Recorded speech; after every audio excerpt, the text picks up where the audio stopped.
Hello, everyone. Welcome back if you've been here before, and welcome to those of you who may be here for the first time. I'm Gabrielle Garofalo, and you have arrived at the Bold and Bodacious Sister Series, Volume 2. I am touched and honored and thrilled and privileged that the beautiful SharRon Jamison has joined us today. She is a life strategist and a speaker, an author, a social activist.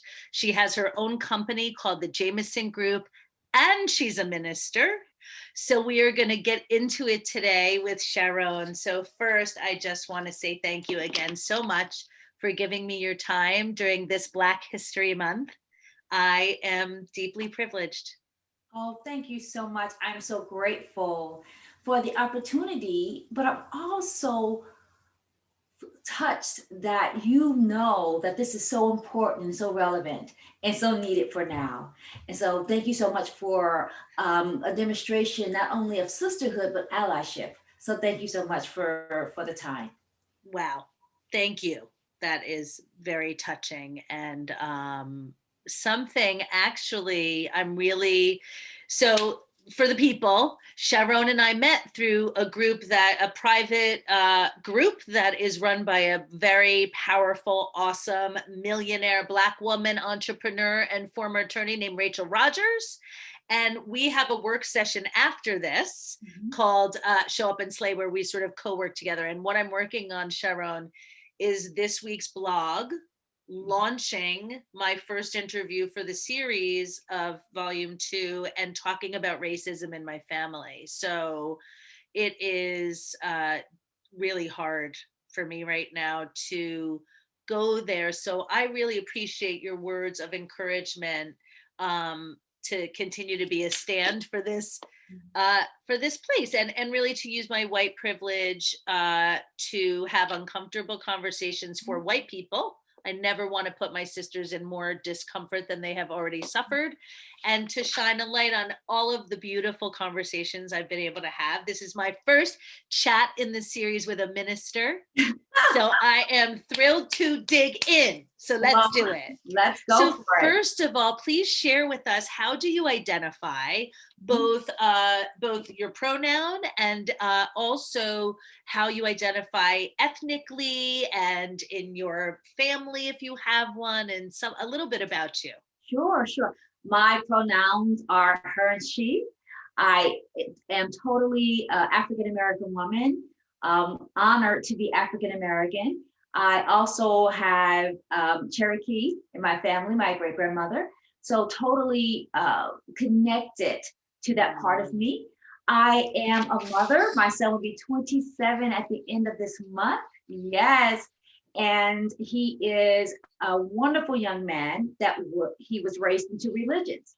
I am a minister in the Christian faith, and his dad is a minister in the Islamic faith.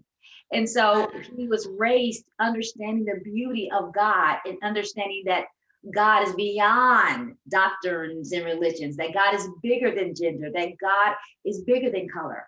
And so he has a very holistic understanding of faith and faith practices and spirituality. And I'm so proud of him, who he's also a writer.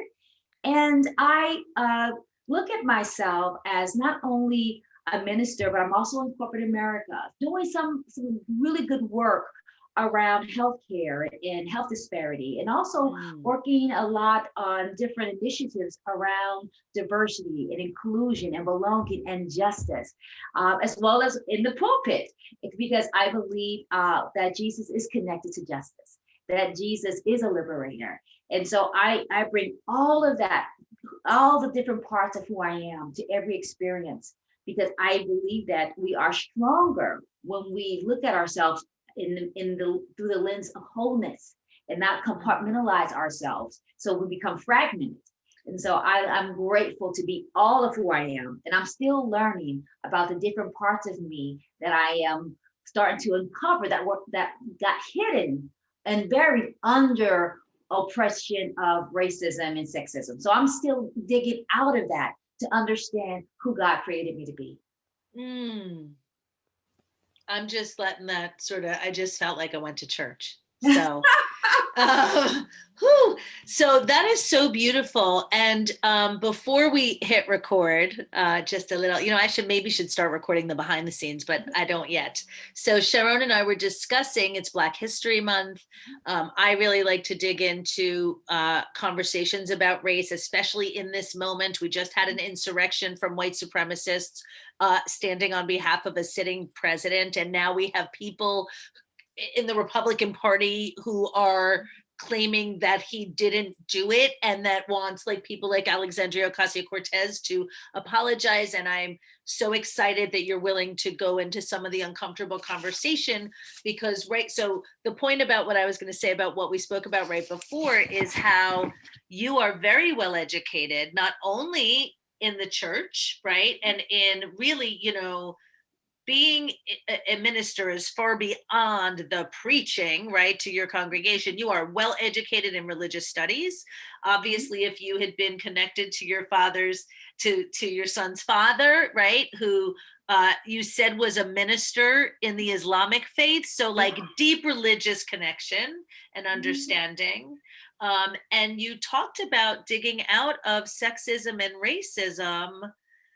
So with regard, and how your dad raised you both in the faith but also connected to Black history, so that was a lot. And I would love to hear, you said something so interesting. Listen, I know I am dumb as a doornail when it comes to where my education level is about Black history in this moment, right, and that my faux wokeness has not served me well. And I am a slow learner. So I am not, picking every single book on anti-racism. Like, I am in the work the way I am in the work. And there's a long way to go. What struck me is you said that even people, Black people and African-American people have a long way to go. And that it's very sensitive when you're in the pulpit. Right, right. So can you speak to that as you dig out and rise to be all of these things that sometimes, as we said, juxtapose each other? Yeah. And yet Yeah. you're so authentically committed to being all of it. All of it. Absolutely. And in the face of oppression and still racism and sexism. Oh, absolutely. It's so much. I hope it's such a good question. Let me just say this. I don't think I'm uncomfortable with you saying that you're dumb about racism. Oh, okay. You are. Okay, thank you. We all have been affected by white supremacy, white people and Black people and people of color. Racism is violence against the soul because it dehumanizes people. But the thing is, we all were raised swimming in the same water, so we all have levels of internalized racism, sexism, heterosexism, xenophobia. We all have that because that's what we learned. We were not only socialized to be racist, we were also theologized to be racist. Many people learn their faith through the Eurocentric lens.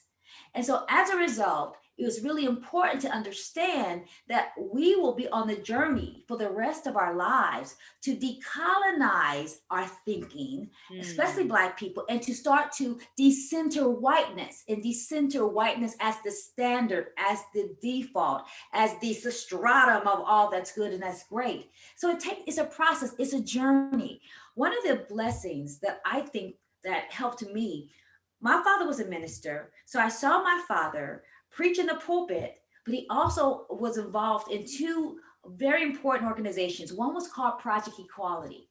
So I saw my dad talk about God, but also talk about the power of liberation. And I never saw that being a minister was a contradiction of who he was. It was just an extension of who he was. And where did you grow up, SharRon? Yes, part of the Missouri, the Midwest, and then he started another organization called BCT, the Black Community Development Program. So I always understood that pastoral care was beyond the pulpit. Pastoral care and caring for your flock meant that you had to be concerned about the emotional, spiritual, financial, intellectual, political physical well-being of people, because we didn't see Mm, people just as spirits, we saw them as wholeness. It's really yes. interesting when you think about the Eurocentric way and the white evangelical movement. They talk about personal piety. I have to be good. The Black church talks about public process. We all have Mm, to be good. And if you think about community. the community care, collective care, caring for each other, caring with each other, caring about each other. And And that's why, and that's why if you look at a lot of the wonderful advancements that were made for civil rights, it was led by the Black church, Black ministers, because there's an understanding that to liberate people, you have to liberate them not only in the church, but in the boardroom, in the Senate, in the House of Representatives, in the in the bank, school, in the right? In the school. bank, right? Absolutely. On the field, in the you know what Yes. so struck me just now? Like a massive aha moment that is so profound actually, and so much more offensive that white people have been so uh hurtful and oppressive for 200 years, is that black, what I just heard you say is your community, you said your African American community and that of your fathers was about the collective, the whole. And the evangelical and Anglo focused is always about otherness. Yeah, absolutely. It's as if And they and can they in conflate nationalism yeah. uh, with Christianity.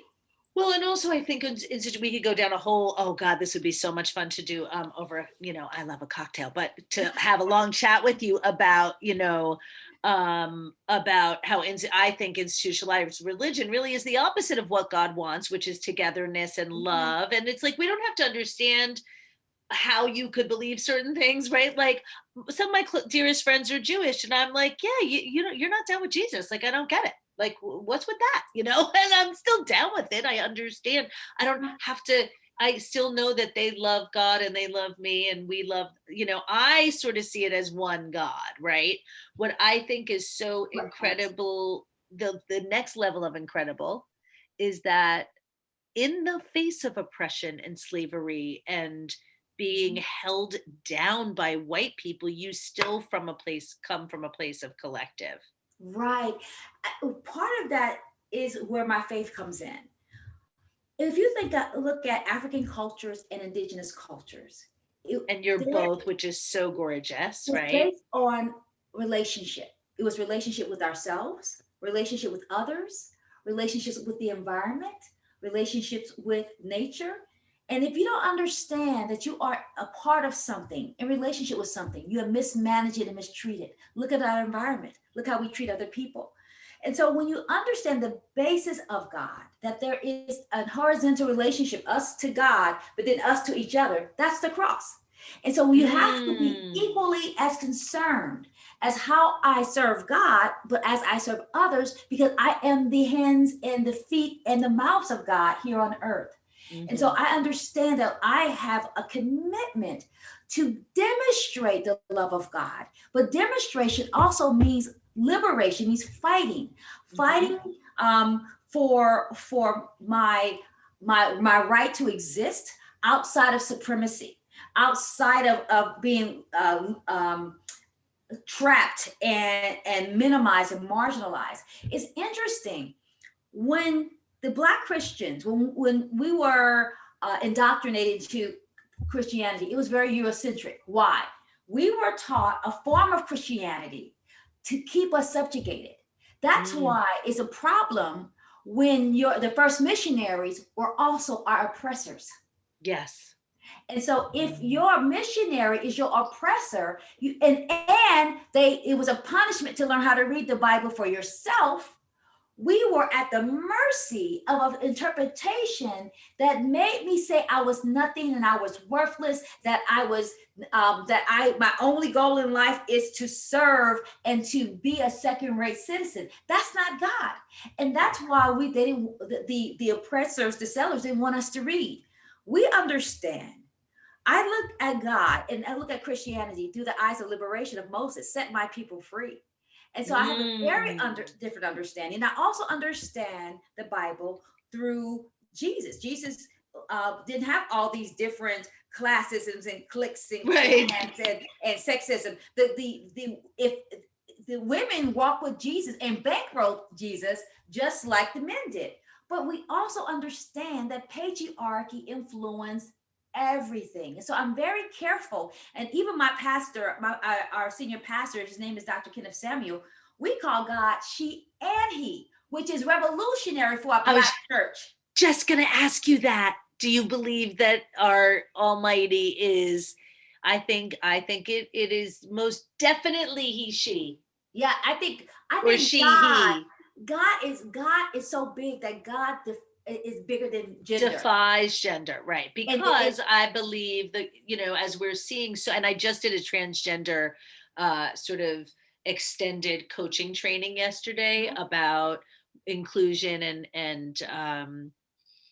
and really was so fascinated by how little we know about how people really are born, and that there is some scientific ambiguity that happens at birth for people where they aren't born either male nor female, and we have such a absolutely. hard time wrapping our head around that, which also comes from a very oppressive otherness, right? We can go talk about that too. I don't want to get off topic, Absolutely. but I'm really No, but it's fascinated. really important. Yes, no, It's so I'm important fascinated by that that in other approach in your cultures, church is so progressive to oh call God, yeah, God he, she. we are extremely progressive. Not only are we progressive around how we identify and call and name God, we also believe in same-sex marriage because my pastor believes oppression anywhere is wrong. And so, if Mm, you are going to be a part of this global community, we have to understand that God, the image of God, is you and me. Every yes, time I see someone, I see the image of God. yes. And if you know that and understand that sexuality is fluid, gender is fluid, that we are all part of this human fabric called humanity. Oppressing you and hurting you means that I have to hurt myself. Yes. And so I'm very open to people naming themselves and identifying themselves. And to do that is honor. Because in a lot of traditions before the Eurocentric influence, there were always the third genders.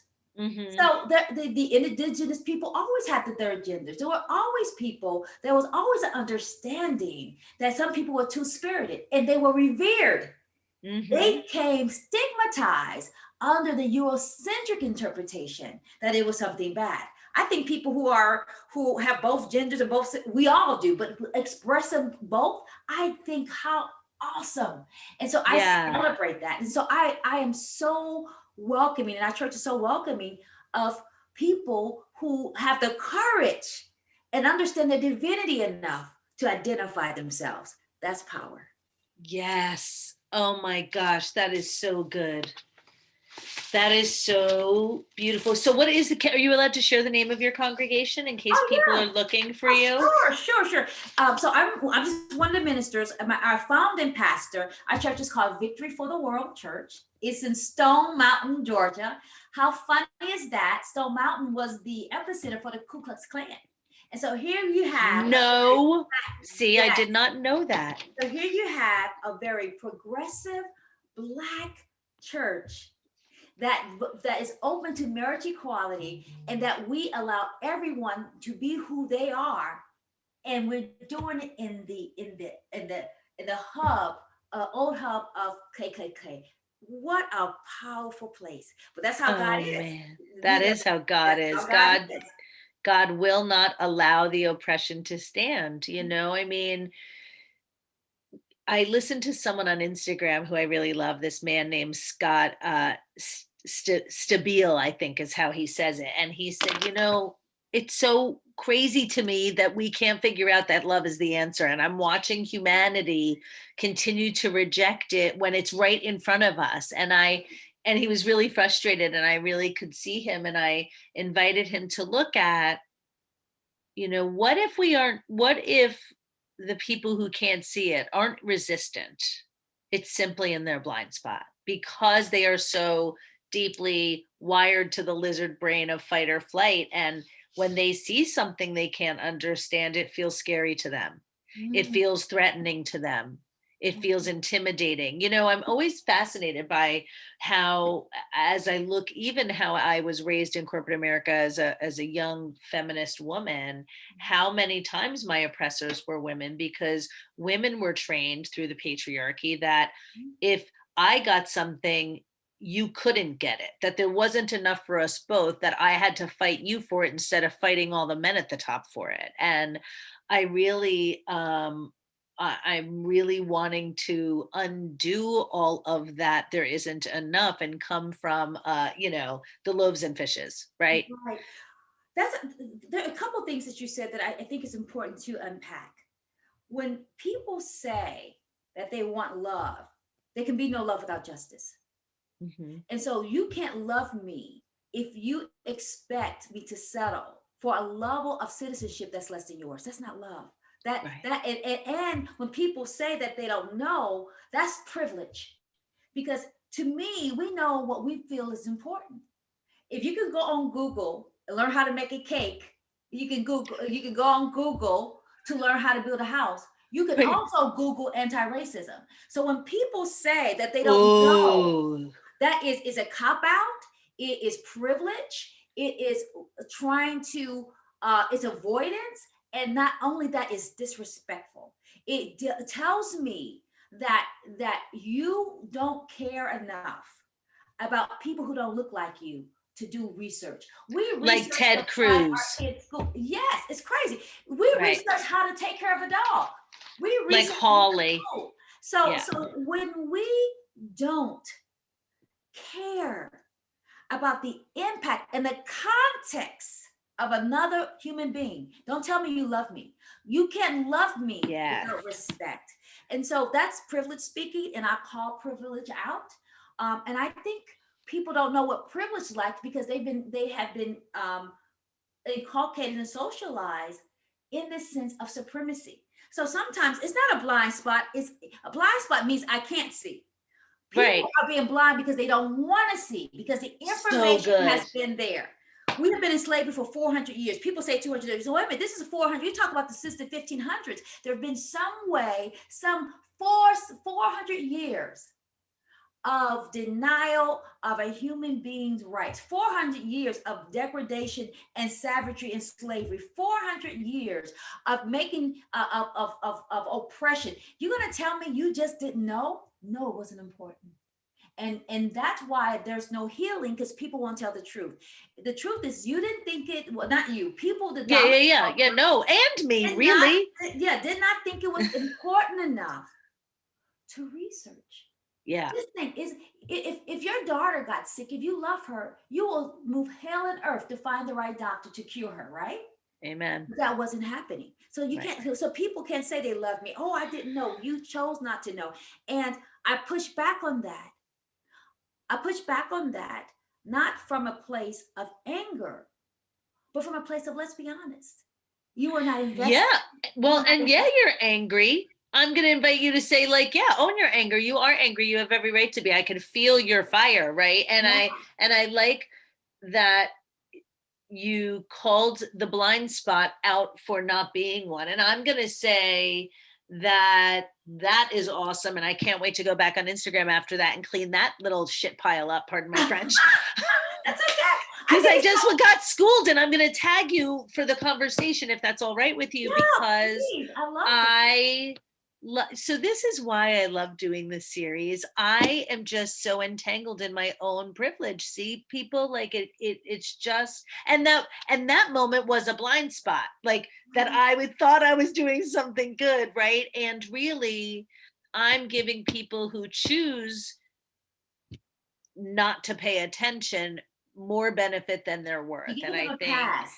and Yeah. especially probably Scott was probably talking about what's going on with Ted Cruz and those scums on Capitol Hill who are Yeah. trying to, or all the Republicans who won't, impeach former President Trump Absolutely. for We being a have white to supremacist. understand. Well, not for being one, but for inciting an Yeah. insurrection. I think there are a couple of things that we have to really be mindful about. Yes. When we're talking about racism, we have to understand it's violence against the soul, against the spirit.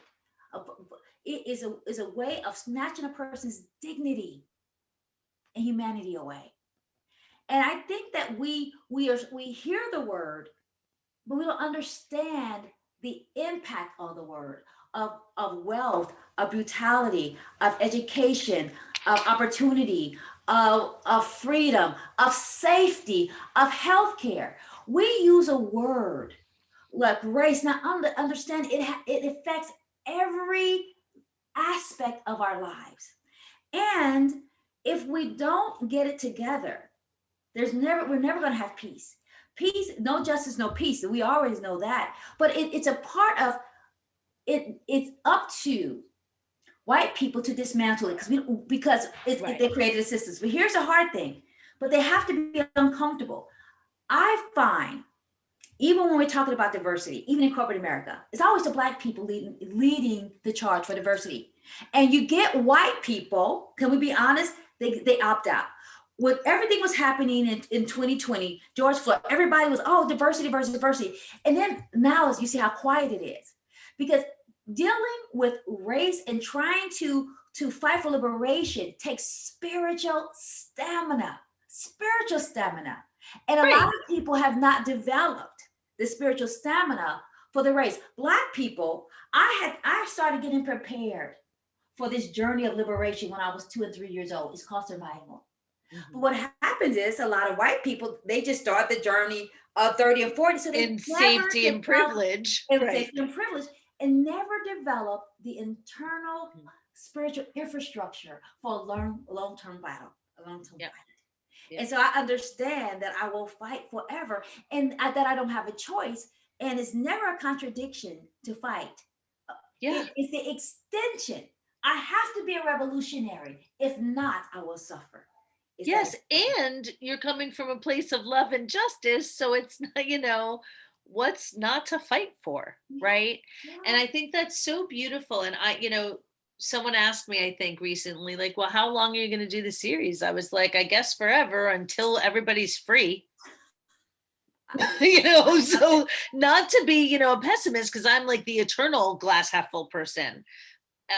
There's a long way to go for our bold and bodacious sisters, right? And I really had prioritized originally Black and Brown women over Indigenous and any other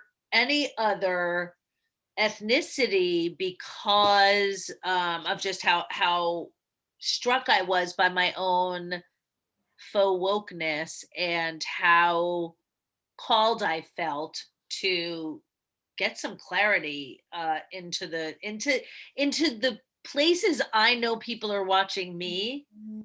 because I know if I was faux woke, damn. Yes. So if we think about, I want you to get this vision. We're in a dark room and somebody flips on the light. When a You're person like, flips on the light, what happens? Like first, like we close, right? It's like, right, we're ouch, like it hurts, right? so bright. Right. So what happens is people get they see some savagery or just injustice, and then they close their eyes. But then we have to understand it's going to take a while to open up the eyes so you can see. Yeah. And then sometimes you see, but you still don't know what you're looking at because you don't have Right. context. Remember, Or we you do understand this, right? context, right? You don't want to see. You want to see the part that your spirit can allow, Yeah. that was this privilege. That's why it's important for, I think you have to do this work well. You can't just talk it. You have to immerse yourself in the culture so that you can walk and walk and work beside people and not succumb to saviorism. I see that a lot happening. Here's this white person and white person to the rescue. And then we start to center whiteness and versus centering blackness and letting us lead the way. I find that since white people are so used to being the leaders, that sometimes they have trouble accepting black leadership. But who knows the impact on our community more than us? Now we do need to work together because we are not we don't have access to the rooms and to Right. into the community. But how beautiful it would be if we work side by side in mutuality and mutual respect. How wonderful it would be if we're working together to move the needle, but you cannot work with someone that you think you're better than. And Of that is course a not. challenge Yeah. that we see a lot with allies because they still have not worked through their supremacy, but just call it out. Just call it. Listen, I want to help you. I give you permission. Please check me when I get out of line because I'm learning. Because messy doesn't mean that you're mean. Right. Messy means Right. that you're Right. learning. We all are going to stumble. And how wonderful is that? Absolutely. I'd rather have somebody stumbling and trying than to sit on the sidelines you under the privilege of shame. Shame is a privilege. Completely. And that's why, that was my other big thing about this series was shifting shame to vulnerability. It's really what I'm going to work on when we wrap this and I write my blog is like really because I am so ashamed of some of the things that I will reveal for the first time. And I know I'm going to get the heat from the fam bam, when, my parents read this. I'm not going to name names, but I think there's some serious stories they may not even know affected me as deeply as they did. And I know my parents didn't think they were racist Yeah. Well, they grew up in that same. We in the 40s and 50s in America. we have So really before Black people were free, let me. We are like still think, getting free. I won't say we're still free now, but we're well, on the. yeah, no, I mean like, but well, okay. Thank you again. Dang. See you guys, do you see how programmed we are as white people? Look at how I didn't catch that language. Thank you, SharRon. So before laws changed Yeah. to allow our African American and Black and Brown brothers and sisters to have a smidge of the rights that you were born to have by birth, Yes. by human privilege. So Yes. thank you for calling my attention to that. Um, I think it's remarkable, that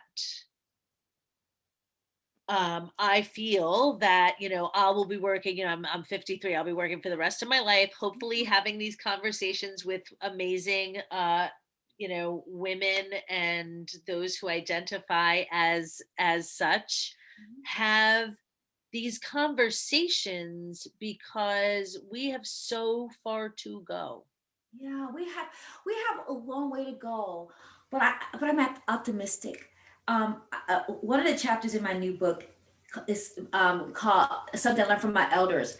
My elders used to say, "Sometimes, baby, you see better with your eyes closed." Mm, And it let me know that sometimes I can't look at my circumstances. I have to have a prophetic imagination of what's possible. And if I close my eyes and imagine what that would look like, that is the power that keeps me moving forward. mm. So sometimes when people get mad, I remember what my elder said, baby, sometimes you see better with your eyes closed. And so I have to remember to close my eyes. And then I used to hear all the time, make sure your faith has feet because protest is a form of worship. Yes. And so I know that my faith has to have feet. So I took the baton and I got to run as far as I can so I can pass it to my son. And he takes the baton and fast. But you take the baton and you pass it to your daughter. So we Yeah. all are passing what we know. So, and if we keep moving the needle, our children get to live in a different environment than we did. And let me tell you, man, I have three children. Our eldest is 29, our middle son is 16, and our daughter will be 14. And our daughter, their generation, especially hers, I see completely fluid in everything. And I don't think they will tolerate Mm, anything less than equality. yeah. And I think by the time, and maybe every generation says this about the next and the next of like, look, they will change the world. I think because of how global we already are becoming and because of how many light workers there are having conversations about love and connection and fixing what's broken as humanity is happening. I'm so expectant. Yeah, yeah. I'm excited. I I would get more and excited. not blind, not like blind help, like, okay, now I can kick my feet up. Like I just all said, Yeah, I'm gonna be working till I die, y'all, in till this you space. die. So I so would I would say this. I am cautiously optimistic. The reason being, truth only healing only happens in truth. Mhm. So until America totally embraces that we are on stolen land from the Native Americans. They Yes. pillaged it, raped women, killed the people, took their culture, their traditions, their religion, came enslaved Black people, took our culture, our religion, and still have systems to ensure that we suffer. We will never have peace. We have to have. We can't have restoration and reconciliation without truth. Yes. Any relationship needs truth. And America is not willing to tell all of the truth. They want to tell the part of the truth that they're comfortable with. But the truth is, this country was bought on guns, greed, and Violence. exploitation and Yes. violence and rape and manipulation. And we have to tell the truth. And if we don't tell the truth, one, and then rectify, dismantle the toxic polluted systems that we created, and correct the ideologies that have brown people hating themselves and Black people hating Mm. themselves and women hating themselves, we will never have this culture, this environment that we all desire. I think we all desire peace, but we will never have peace if you try to keep people in pieces. And you Oh, can keep me in pieces if you don't honor who I am. You don't honor my legacy. You don't honor my culture, my context. If you think I'm subhuman, I will it keeps me in mm. pieces. If I'm in pieces, you will never have peace.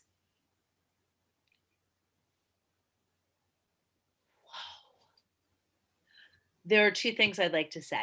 So one, I'm gonna put you on the spot, and if you decide you don't want to do it, that's okay. We'll edit it out. um, you just hit on something that I want to do a continuation part two of this conversation as an Instagram live about restoration, reconciliation, and fixing the educate. I want to have an educational revolution. So I sort of want to call all teachers to task to start rewriting the freaking curriculum in our schools. Sure, So absolutely. are you willing to do that? Oh, So, of course. It'll be a okay, pleasure. yeah. Yes, yes. So, and I want to end on that really poignant note. I usually sort of turn to something lighter and it doesn't feel right. I Mhm. really want to end on this idea of I invite every single person watching this, every white person specifically watching this, to please do the work, join the Mhm. conversation, Wow. get educated. I'm fascinated by the concept of restoration and reconciliation as far as like all the logistics of it, right? Like, how do we pay and who pays and how do we distribute it and how do we give some land back or all of it? Like, how do we rent back? I don't know. How does it work this many generations later? I want to get into it. And as I educate myself, and thank you so much for the willingness to have a live conversation because we can invite community to participate with us. And there is Absolutely. another woman, I'll talk with you offline about it, who I'd love to invite to chat. She is a religious studies expert. Her name, I want to say, is Lisa H. Harper. I found her on Instagram, and I'll talk to you about that. She's amazing in Washington, D.C., and really involved in policy. So, Wow. for people, these are the kinds of conversations I want to have because white people, I want you to be part of making the change. So if you're in policy, if you're inspired by education, if you want to be in leadership or diversity, equity, inclusion, this is a conversation we're going to have so that we can help empower you to start being the change that we need to make happen in this country and Well, around the I'm world. grateful. I'm grateful. I'm grateful that again you're having these conversations. I'm grateful that you're doing your part, and because I know it's risky. Let me just say, justice is risky, but justice always has to choose a side, and the side Yes. is morality and God. The Always side choose is a side. humanity. Yeah, the humanity to me is God. You're right, Yes. because because we are the embodiment of God. So I'm grateful for this experience, and thank you so much. And I look forward to having more conversations with you when time permits. Thank you so much, and keep doing Thank your work. And I you. send you courage because I know what you're doing is not easy. Oh, thank you so much for that acknowledgement and for all of your incredible sharing today. I will make sure that I post all of the ways to find you, SharRon, so that good people can find your church and they can find your work and access to your greatness. And thank you from the bottom of my heart. Thank you. Blessings. Blessings. Bye bye.